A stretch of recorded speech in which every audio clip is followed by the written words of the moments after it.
Good evening, everyone. Maayong gabi sa tanan. Let us bow down and unite our hearts in prayer.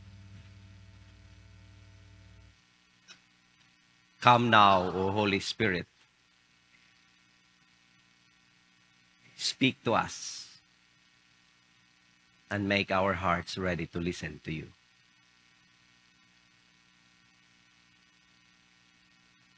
This is our prayer in Christ's name. Amen. Allow me to begin by sharing that a few days ago, while I was in one corner in our house, I was sitting there trying to reflect about what to share for everyone tonight. I saw my grade 8 daughter on the other corner with friends. They were all busy trying to put makeup, dancing in a TikTok song. They were happy, they were enjoying it. But while I was sitting there on the other side, it dawned onto me that their world is different from mine. You know, it's not that I'm old. In fact, I'm the youngest among the pastoral team. But it made me realize that we now live in a world that's not just real, but it has now become a world of reels. You know, I was observing them every moment, every movement, every emotion is being captured.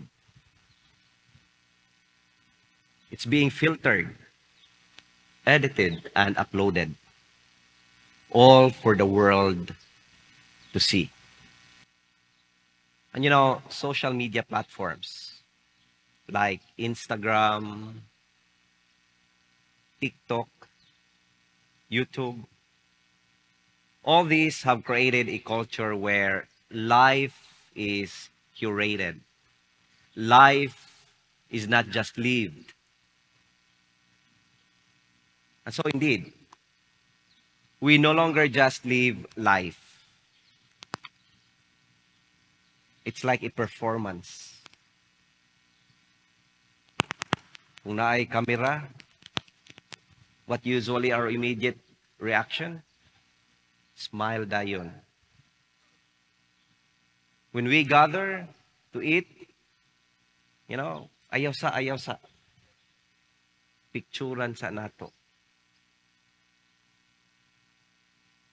Suffering is now often hidden. Or if not, it's being posted for engagement in social media. And come to think about success, it is now measured in likes, pila ka buok ni share, pila ka buok follower. In the real world, what matters most is how things look like, not how things are. And you know, as I come to think about it, it's like eating cotton candy. Can you imagine a cotton candy? It looks huge. It's very colorful. It's very exciting to eat. But when you start to bite into it, it melts instantly. There's no substance, actually. It might look sweet, but it doesn't actually feed your body.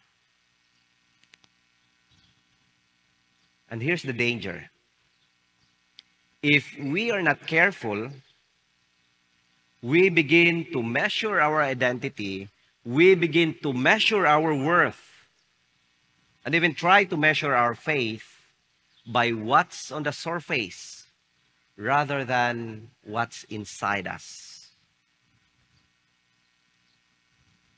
we start to live for applause, not for purpose.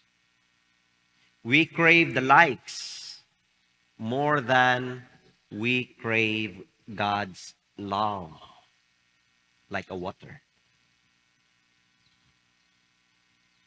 We chase followers instead of following Christ.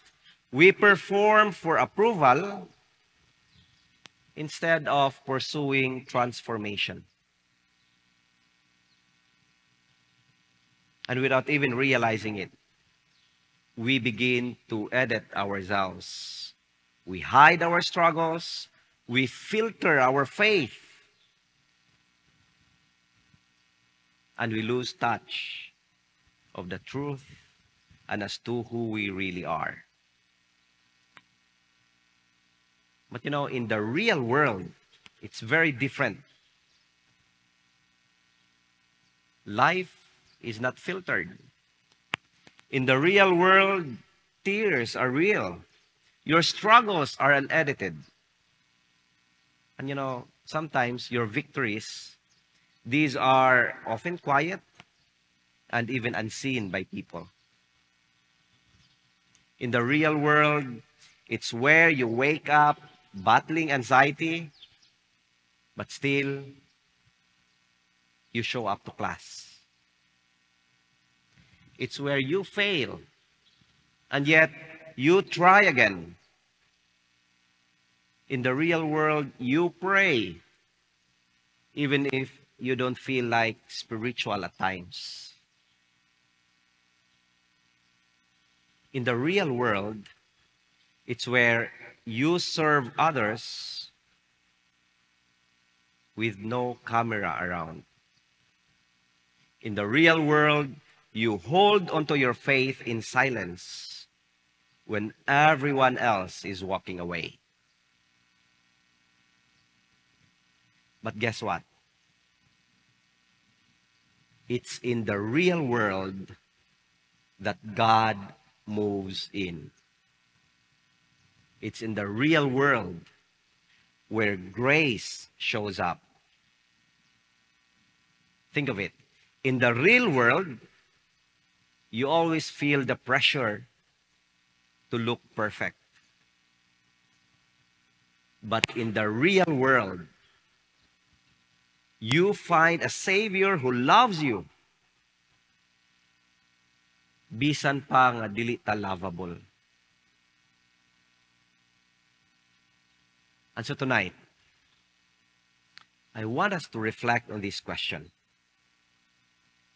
Who are you when no one is watching?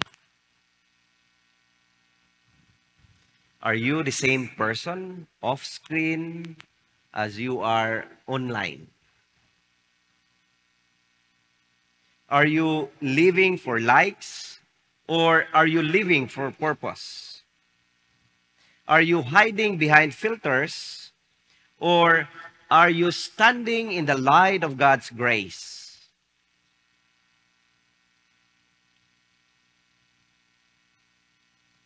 And here's the thing for us tonight. The real world is calling you to come out of hiding. Because it's in the real world where God's healing happens. That's where purpose is formed. That is where God meets us. But let's also be honest. In the real world, life gets messy. Life is a real mess. There's no denying to it. In the real world, you walk through days filled with broken plans, broken relationships, unanswered prayers, and even the silent weight of questions that we are too afraid to ask out loud to the Lord. But mess doesn't mean meaningless. That's the kind of world we're into. None of us here is exempted from suffering. None of us here is excused to experience something painful in life. But in the middle of the chaos, God is not absent. God is Emmanuel. God is with us. And for us, Silimanians, He is the way, the truth, and the life. You know, you might feel overwhelmed this early at school, or maybe misunderstood at home. You may be pressured by friends. You may be struggling with anxiety, with guilt, or even with your own identity. Some of you might feel like you've messed up too much to be used by God. But tonight, I want us to hear this good news. You are the very reason God is here with us. You are the very reason God is here with us right at this moment. You know, God doesn't wait for the mess to be cleaned up. God moves into it. God transforms it. And God is making something beautiful out of it. Come to think about the Bible. If you have time, open your Bible at home and you would realize that except Jesus, you won't find perfect people. You will find people with real problems. Of course, we all remember Moses. Moses had anger issues. Moses doubted about himself. Come to think about the story of David. He committed some major sins, and yet God called David a man after God's own heart. Remember Peter? He denied Jesus many times. But in his confession, the church of Christ was built. And you know, that thing you are going through right now, the pain, the pressure, the questions, know that it is not the end of your story. In fact, you might be asking right now, why is this happening to me, O Lord? Or you might be questioning yourself, how can God use someone like me? And so tonight, let God's words sink in. God is telling us tonight, my grace is sufficient for you. You know, in the story, in our text, St. Paul begged God to remove his thorn. Of course, we do not know what exactly it was. But you remember the response of God when Paul said 3 times, Lord, remove it from me. God didn't do anything, actually. Instead, God said, my grace is enough. And so here we all realize that sometimes God doesn't change our situation. Not because God is distant, but because God is doing something deeper. God is shaping us, refining our character, and teaching us to lean on His ways. Who knows? The very pain you wish would end might be the ground where your faith grows strongest. Remember the saying, it's in the fire that gold is purified. And know that in our struggle, strength that is coming from the Lord is born. What breaks you now may one day bless others. As the scripture would put it, For it is when we are weak that God's grace works best. And so tonight, let us remember that there is no need to hide behind highlights, behind the filters and the reels.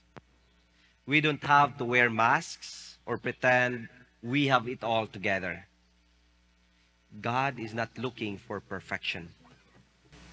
Instead, God is drawn to our honesty. So let's be real before God so that we will all experience God's healing. Please know that in our authenticity and in faith, we lean into the one whose strength never runs out. We come to remember the words of God telling us, my grace is sufficient for you. Blessings be to everyone. Amen.